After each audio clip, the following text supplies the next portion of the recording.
O projeto de lei da dosimetria, que reduz penas para os presos do 8 de janeiro, foi aprovado em regime de urgência no Senado com 48 votos favoráveis e 25 contrários. A mudança beneficia mais de 280 condenados pelos atos do 8 de janeiro, incluindo o ex-presidente Jair Bolsonaro. As principais alterações previstas são: o crime de golpe de Estado passaria a engrossar o crime de abolição violenta do Estado Democrático de Direito, eliminando a soma das penas. O réu condenado pelos dois crimes pegará apenas a maior punição entre as duas. O tempo mínimo de cumprimento em regime fechado para a progressão ao semiaberto é reduzido de 1/4 para 1/6 da pena.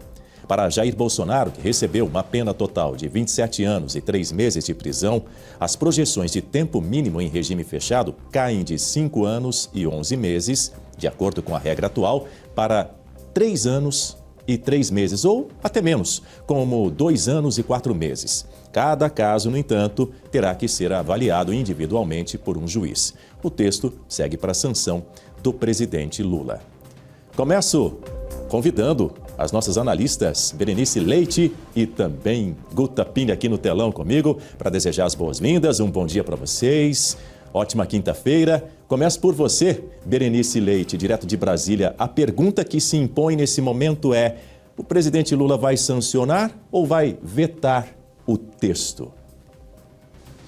Bom dia, Daniel, Guta e a nossa audiência maravilhosa. Bom, ao que tudo indica, né, o presidente Lula deve vetar esse projeto de lei que prevê a redução de penas. Não é o ideal, a gente sempre bate nessa tecla, porque a urgência aprovada lá na Câmara dos Deputados foi pela anistia, um projeto de lei que previa anistia no seu significado real, que significa aí, né, perdão, esquecimento. E não é segredo nenhum, Lula, desde o início, vem usando ali da sua pouca governabilidade para tentar barrar esse texto. Ontem, nós vimos essa votação acontecer de forma célere. O presidente do Senado, Davi Alcolumbre, impôs a sua vontade. Nós já temos acompanhado aí nesses últimos dias, né? Já tem praticamente um mês desde que ele e o presidente Lula não conversam mais diretamente. E ele, de forma muito enérgica, ontem fez questão. A gente lembra que hoje é o último dia de trabalhos ali na casa, né, no Congresso Nacional. Então, votação acontecendo, e a ministra Gleisi Hoffmann, a ministra das Relações Institucionais, inclusive nesse tweet aí, ela classifica a aprovação como um erro lamentável e já adianta o posicionamento de que Lula vai vetar. Mas a gente lembra aqui a nossa audiência que nessa situação quem dá a última palavra é o Congresso Nacional, que pode derrubar o veto do presidente Lula, mas isso só acontece, Daniel, durante uma sessão do Congresso. E não há mais tempo de sessões neste ano, sessão do Congresso que deve ficar marcada aí já para 2026, portanto, a dosimetria só deve se tornar lei a partir do ano que vem. Pois é, deixa eu até trazer um outro ponto aqui a respeito dessa discussão aí dentro da própria base governista, Berenice Leite, porque o Jacques Wagner, o senador Jacques Wagner, reclamou da postura da colega, da Gleisi Hoffmann, que você exibiu aí há pouco esse tweet, abre aspas: lamentável é nos rendermos ao debate raso e superficial e despachar divergências de governo por rede social. Clima tenso. Guta Pigne, muito bom dia para você, dividindo a tela comigo. Quero te ouvir também a respeito dessa aprovação do PL da dosimetria. Houve uma emenda de redação que foi apresentada pelo senador Sérgio Moro, que retira do escopo de benefícios a brecha que poderia beneficiar condenados sem relação com o 8 de janeiro. Era a principal discussão em torno desse tema, não é? Essa mudança permitiu que o texto seguisse diretamente agora para a sanção de Lula, sem precisar, inclusive, voltar para a Câmara, como disse a Berenice Leite. Bom dia, bem-vinda. Bom dia, Dani, bom dia, Berenice, bom dia para toda a nossa audiência. Exatamente isso. Assim que o texto chegou no Senado Federal, esse é o protocolo, digamos assim. Os senadores podem apresentar emendas ao texto, que são alterações no texto. Vários senadores apresentaram, mas a única emenda acatada foi a do ex-juiz Sérgio Moro, ex-ministro da Justiça. foi uma emenda realmente muito precisa. E eles entenderam que se trata de uma emenda de redação e, por conta disso, não haveria necessidade do texto voltar para a Câmara dos Deputados.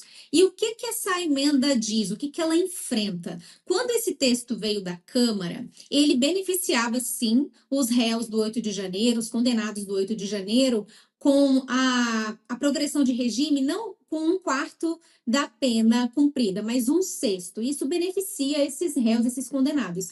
Mas dentro desse bolo aí, entravam outros crimes, como coação no curso do processo, facilitação à prostituição e algumas questões ali de combate ao crime organizado, a organizações criminosas. E aí a redação dessa emenda feita pelo pelo senador Sérgio Moro, ele excepcionaliza quais são os crimes que não vão ter a redução de pena. Então, ele deixa muito claro que os crimes que são ali, golpe de Estado, Estado Democrático de Direito, abolição violenta do Estado Democrático de Direito, que estão num título específico no Código Penal, esses sim terão esses benefícios de progressão de regime. Já os outros crimes, eles não estão excetuados. Eles continuam com a progressão maior, que é pelo menos 25% da pena cumprida. Então, essa brecha foi fechada por essa emenda. Então, agora, qualquer tipo de narrativa que se crie em cima disso, de que criminosos de alta periculosidade estarão beneficiados, isso será uma mentira, uma fake news, porque na redação dessa emenda, que foi acolhida pelo relator Espírito Amin e já aprovado no plenário do Senado, deixa isso muito claro. Os crimes que terão esse benefício de progressão de regime são esses do título 12 do Código Penal, que são o golpe de Estado, a abolição violenta do Estado Democrático de Direito, enfim, todos esses crimes aí pelos quais os condenados do 8 de janeiro cumprem pena hoje, Dani. Muito bem. Berenice, de volta comigo aqui. As bancadas da base governista também já se manifestaram contra esse PL da dosimetria. Quero ouvir de você quais foram. Os partidos de esquerda ali, né? O PT, junto com o PSOL, o PCdoB e também o PSB, Partido Socialista Brasileiro. Esses 4 partidos, inclusive, disseram que vão recorrer ao Supremo Tribunal Federal, porque eles entendem que a emenda apresentada pelo senador Sérgio Moro, ela é um tanto quanto complexa, profunda no conteúdo e que há necessidade dela ser discutida na Câmara dos Deputados. É uma clara manobra, né? Uma tentativa de prorrogar e de protelar a aprovação, a sanção dessa lei da dosimetria, que vai contemplar, como você bem disse, Daniel, mais de 200 presos condenados injustamente pelo 8 de janeiro.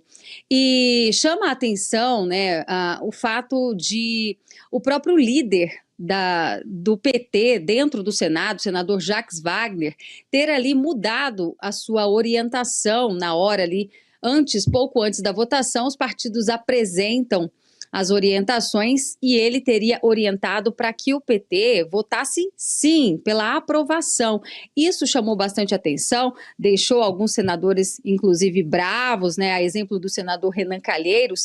Vamos lembrar aqui que Renan Calheiros estava naquela reunião na semana passada, lá na Granja do Torto, com o presidente Lula, e ele tinha ali essa missão de trazer uma articulação e tentar, de alguma forma, barrar, ainda que fosse pelos votos, convencer os seus pares, digamos assim, de votarem contra a dosimetria. Mas veja que, por ser ano eleitoral, em 2026, essa é uma pauta que já tem sido vista, inclusive por aqueles que são considerados da ala governista, como uma pauta que acaba sendo motivo de cobrança para o ano que vem. E, na visão do senador Jacques Wagner, essa é uma forma também de destravar para que as pautas econômicas do governo possam ser aprovadas. E a gente tem informações, inclusive, já eu vou trazer mais detalhes sobre isso, de uma conversa, inclusive, entre o líder do PT lá no Senado com alguns interlocutores da oposição, no sentido de aprovar essa dosimetria, viu, Daniel? Foi um dia ontem de muita articulação e, mesmo o texto não sendo o ideal, a direita, claro, considera uma vitória, um primeiro passo, digamos assim. Muito bem, são 7h10 no horário de Brasília. Nós estamos conversando com as nossas analistas de política, Berenice Leite e Guta Pini, a respeito da aprovação na noite passada do PL da dosimetria, que reduz as penas dos envolvidos no 8 de janeiro. Agora, Berenice, voltando a falar sobre esse imbróglio que teve dentro da própria base governista, porque a ministra Gleisi Hoffmann também acusou a condução do tema pela liderança do governo na Comissão de Constituição e Justiça do Senado como um erro lamentável, contrariando, segundo ela, a orientação governamental que era contrária à proposta. Queria entender qual decisão do líder do governo, Jacques Wagner, que irritou a Gleisi Hoffmann na tarde de ontem. Pois é, essa decisão do líder do PT, o senador Jacques Wagner, foi ainda lá pela manhã, durante a sessão na Comissão de Constituição e Justiça, quando o relatório do senador Esperidião Amin foi apresentado. Lá, a ala governista já amargou a sua primeira derrota. Teve, inclusive, voto de senador petista, do Fabiano Contarato, que votou, segundo ele, votou errado, mas votou a favor do relatório, né? Mas o que mais irritou, digamos assim, a Gleisi Hoffmann foi esse posicionamento, porque o líder do PT tinha essa missão de pedir vista, e ele de fato pediu vista ali, foi um pedido de vista, mais tempo para analisar o processo, que durou cerca de 4 horas, a sessão no total durou 6 horas, mas a orientação do partido, né, que cabe ali ao líder fazer, orientar, olha, isso é protocolar durante sessões, né, antes da votação, cada partido ali orienta os seus pares, inclusive a opção de deixar livre para cada um votar como quiser.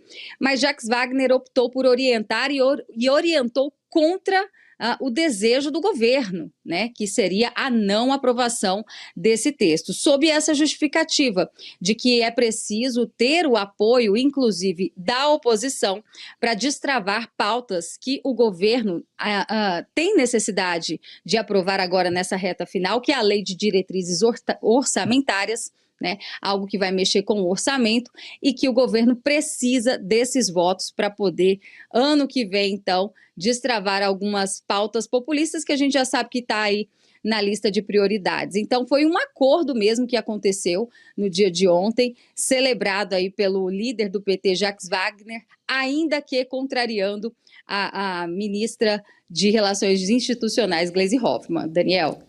Pois é, agora a Guta dividindo a tela comigo mais uma vez. Guta, eu peço a você que explique para a nossa audiência, vamos entrar no mérito desse projeto, para explicar detalhadamente esse projeto que reduz as penas especificamente para os envolvidos no tumulto lá em Brasília, no dia 8 de janeiro, incluindo o ex-presidente Jair Bolsonaro.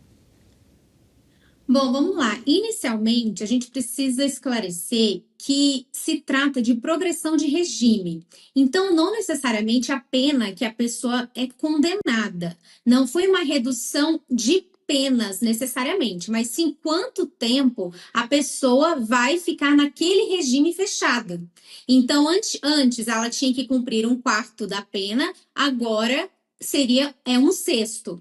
Então, não é que a pena diminuiu, é o tempo que a pessoa vai ficar na cadeia para mudar de regime. É isso que aconteceu, uma progressão de regime. Por isso que no caso de Jair Bolsonaro, não é que a pena dele foi para 2 anos, 4 anos, enfim, a depender de como as pessoas estão fazendo esse cálculo. Não é que a pena dele foi reduzida, é o tempo que ele ficaria no regime fechado.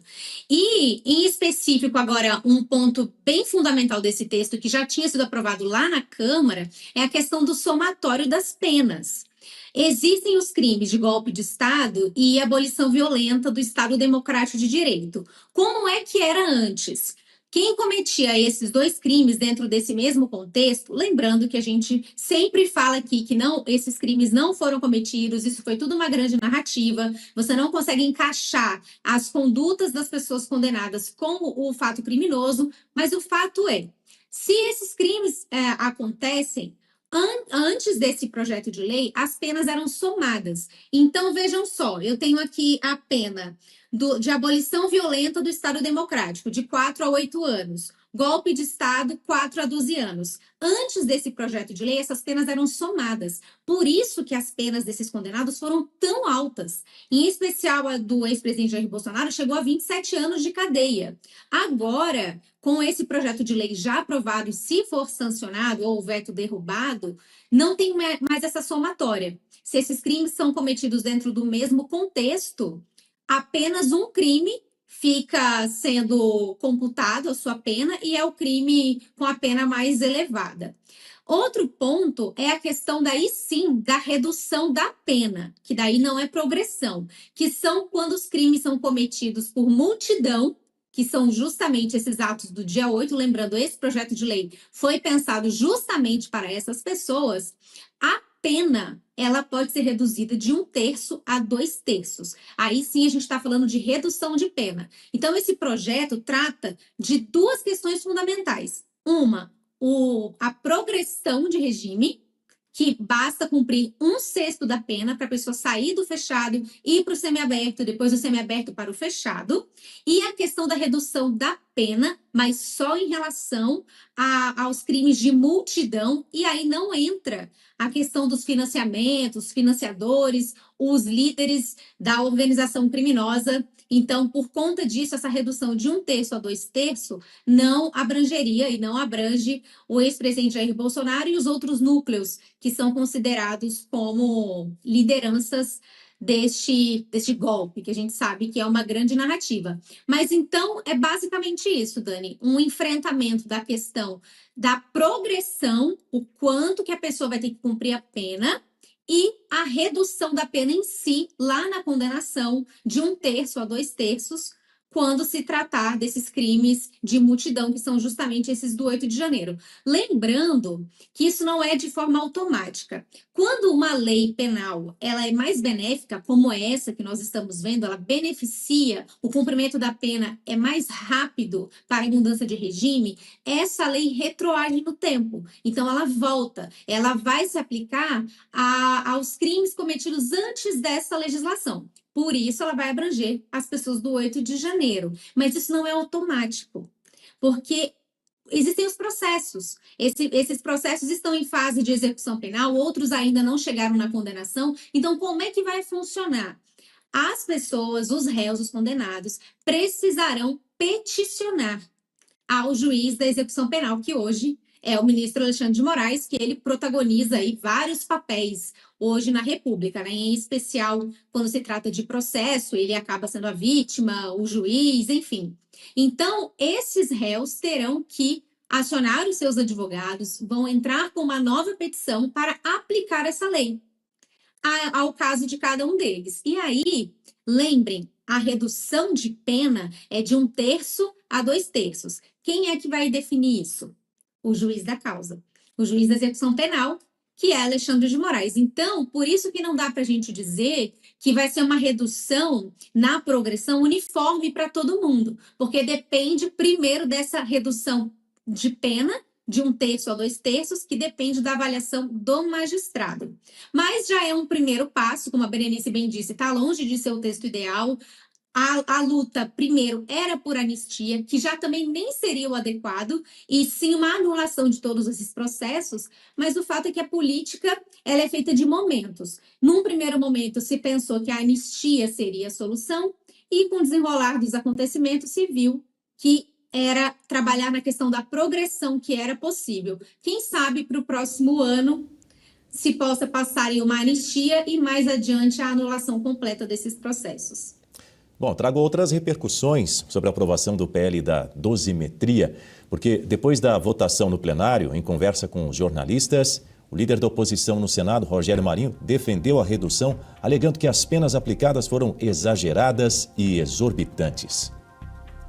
O próprio resultado tanto na Comissão de Constituição e Justiça como agora no plenário do Senado mostra que majoritariamente o Senado da República, exemplo da Câmara Federal, entende a necessidade de evitarmos injustiças com pessoas que, na verdade, tiveram penas muito exageradas, exorbitantes. Berenice Leite, queremos te ouvir. Eu acho que o senador Rogério Marinho foi muito feliz nessa colocação. As penas aplicadas a essas pessoas, de fato, foi altíssima, descompensante. No máximo ali, o que tivemos foi o crime de vandalismo, né? E tudo foi uma narrativa, uma peça teatral que nós estamos assistindo. E o pior de tudo, não tivemos individualização de condutas, né? Todos foram julgados praticamente condenados pelos mesmos crimes. E as histórias são diferentes. Vou trazer, inclusive, aqui, relembrar para vocês a história, né, da Norda, que é a esposa daquele homem que encontrou a bola autografada pelo Neymar, né, e ele encontrou essa bola, tentou devolver lá no mesmo dia para os policiais legislativos, que não quiseram receber essa bola autografada, e ele levou para sua casa, né? Ele nem mora aqui em Brasília, e lá em Juiz de Fora, salvo me engano, é lá que ele mora, ele entregou às autoridades policiais cerca de 10 dias depois. Prestou depoimento, não imaginava, mas acabou sendo preso, né? Fora aquelas pessoas que entraram dentro do prédio ali do Congresso Nacional para se esconder devido às bombas, né, gás de pimenta que estavam sendo jogados ali pelos helicópteros da polícia na tentativa de evacuar o local. Então, assim, é uma tremenda injustiça isso que nós estamos vendo. Essa redução de penas, né, se você for pensar bem, vai diminuir ali para 3 anos de prisão, e aí descontam o tempo que essas pessoas já ficaram presas, mas se fosse o crime de vandalismo, inclusive, Guta, queria que você trouxesse para nós, quanto que seria, né, a sentença, a pena para quem comete um crime de vandalismo, né? Então é muito fácil, eles jogam uma sentença aí de 17 anos de prisão, depois descontam ali 10 anos, sobra 7, continua sendo alta, né? Por isso que esse texto, eu falo, é muito ruim. E em relação a essa questão de tudo ter que passar ainda pelo ministro Alexandre de Moraes, vale destacar que essa progressão de regime já vem sendo motivo de pedido por vários advogados em relação a presos do 8 de janeiro. Tem um caso, inclusive, que a doutora Carolina Siebra, que é da ASFAV, estava me relatando, de um rapaz que pediu a progressão de regime dele em abril e só teve a resposta agora em dezembro, quer dizer, 8 meses depois. Então é isso que a gente vai ter que esperar, a boa vontade do ministro no ano que vem, a começar a analisar todas essas progressões. Então, assim, é algo que está sendo comemorado nesse momento, mas infelizmente tudo ainda vai ter que passar pelas mãos do ministro Alexandre de Moraes, Daniel. Pois é, Berenice, agora eu quero mostrar para você, para a Guta e para você que nos acompanha aqui no Jornal do Oeste, primeira edição, ainda sobre a votação, a aprovação do PL da dosimetria. A gente vai analisar agora como votaram os partidos também. Comigo aqui no telão, eu te mostro, ó. Todos os 14 senadores do PL votaram a favor do projeto. União Brasil teve 6 votos, Republicanos 4 votos, PSB 4 votos, PSDB 3 votos e o Novo 1 voto. Tiveram todos os senadores votando favoráveis, portanto, ao projeto. Já o PT teve todos os 9 senadores votando contra o projeto e, além do PT, apenas o PDT teve todos os senadores com voto contrário. Votos mistos do PSD com 6 votos a favor e 5 contra, MDB com 3 votos a favor e 7 contra, PP com 5 votos a favor e 1 contra e Podemos com 2 votos a favor e 1 contra. A única abstenção foi do senador Ângelo Coronel, do PSD da Bahia. Os senadores ausentes foram Eduardo Braga, do MDB, Elisiane Gama, do PSD, Luiz Carlos Reis, do PP, Omar Aziz, do PSD e o Everton, do PDT. O senador Carlos Viana, do Podemos de Minas Gerais, está de licença médica. Quero te ouvir aí a análise dessa situação, né? Obviamente a base governista e os partidos de esquerda votaram contra esse projeto, já se manifestaram, como você trouxe há pouco, né, Berenice Leite, contra esse PL da dosimetria. Muito possivelmente vão ingressar com algum pedido, alguma solicitação, onde? No Supremo Tribunal Federal, não é isso?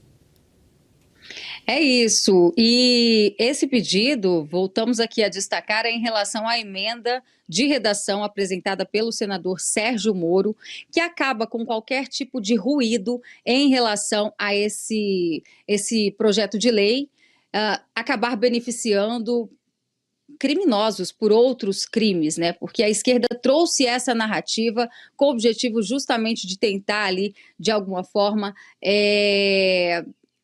trazer essa morosidade, né? Inclusive, eles estão pedindo que o texto volte para a Câmara dos Deputados e seja discutido, o que não cabe, até porque existe um requerimento de urgência que foi aprovado, né?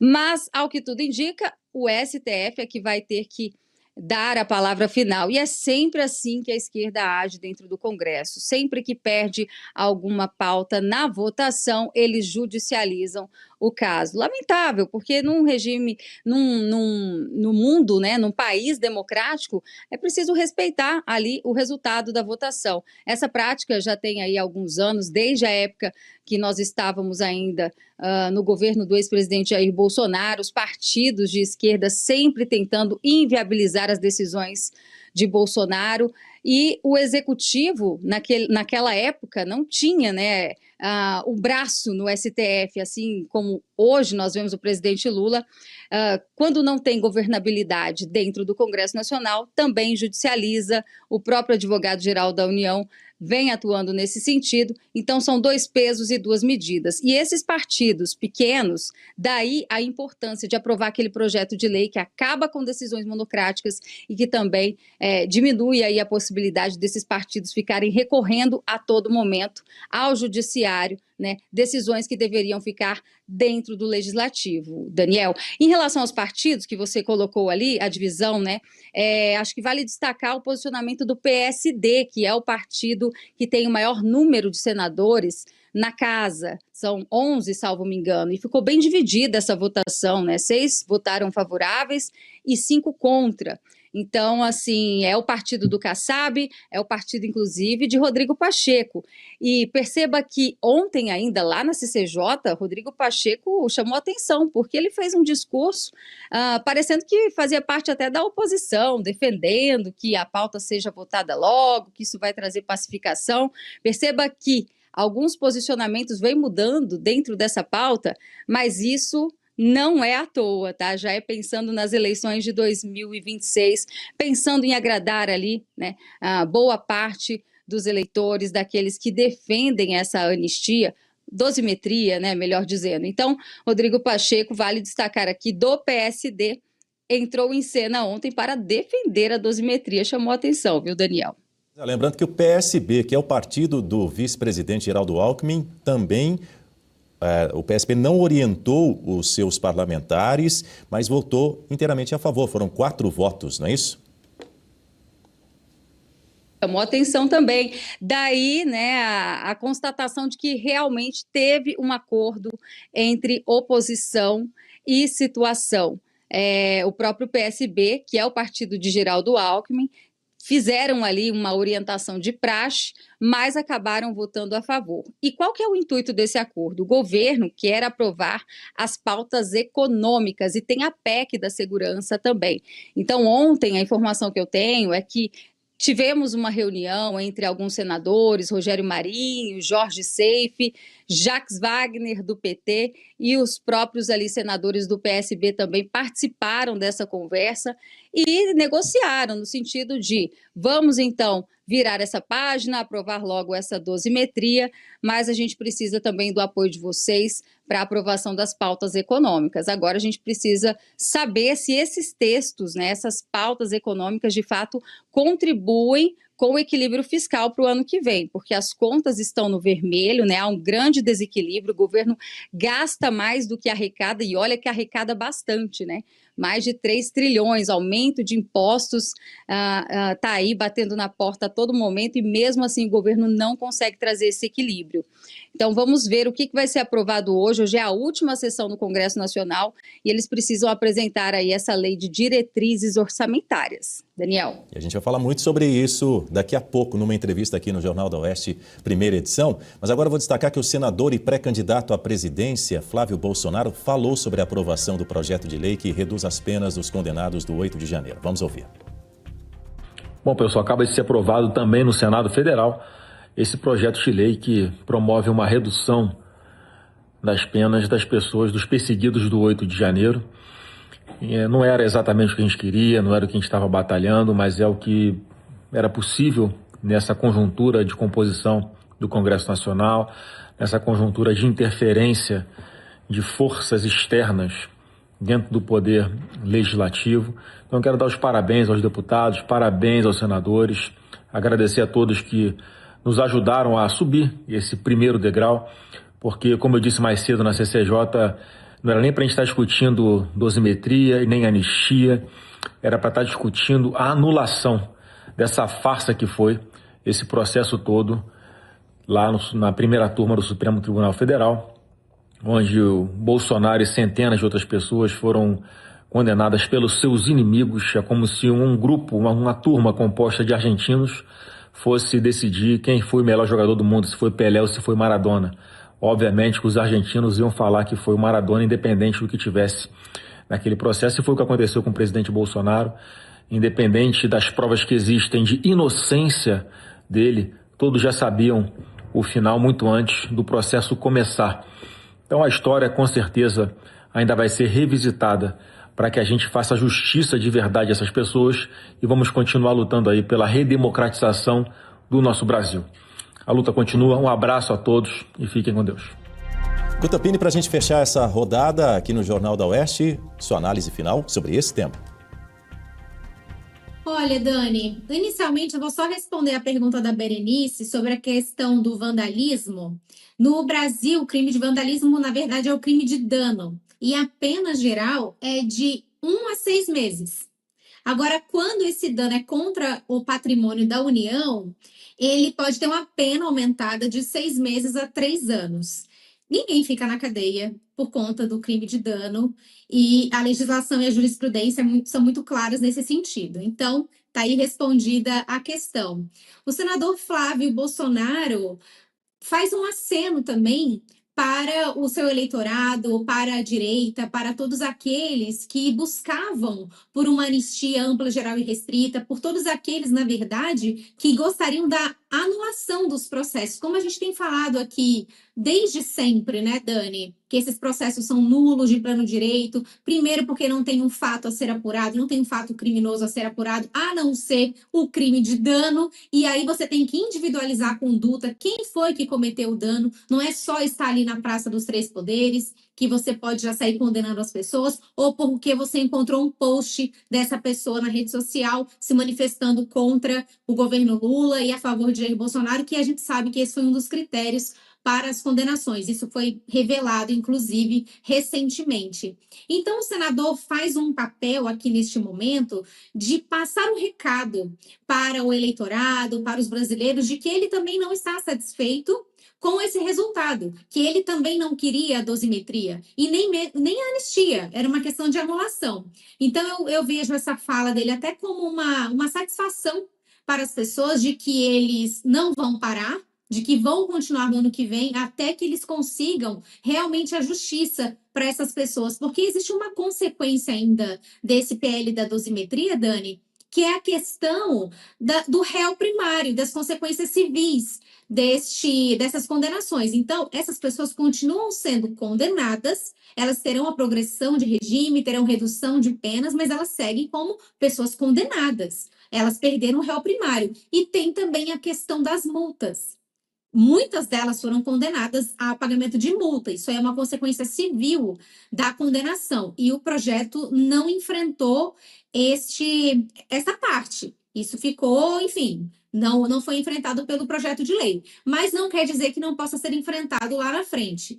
Então, inicialmente, é uma questão da privação da liberdade dessas pessoas, de permitir uma progressão mais rápida do regime e a diminuição das penas de 1/3 ou 2/3, um primeiro passo, um primeiro degrau, como muitos têm falado. Vamos ver como que ficará essa discussão no ano que vem, que é um ano decisivo, um ano eleitoral, e essa discussão com certeza estará permeando o debate.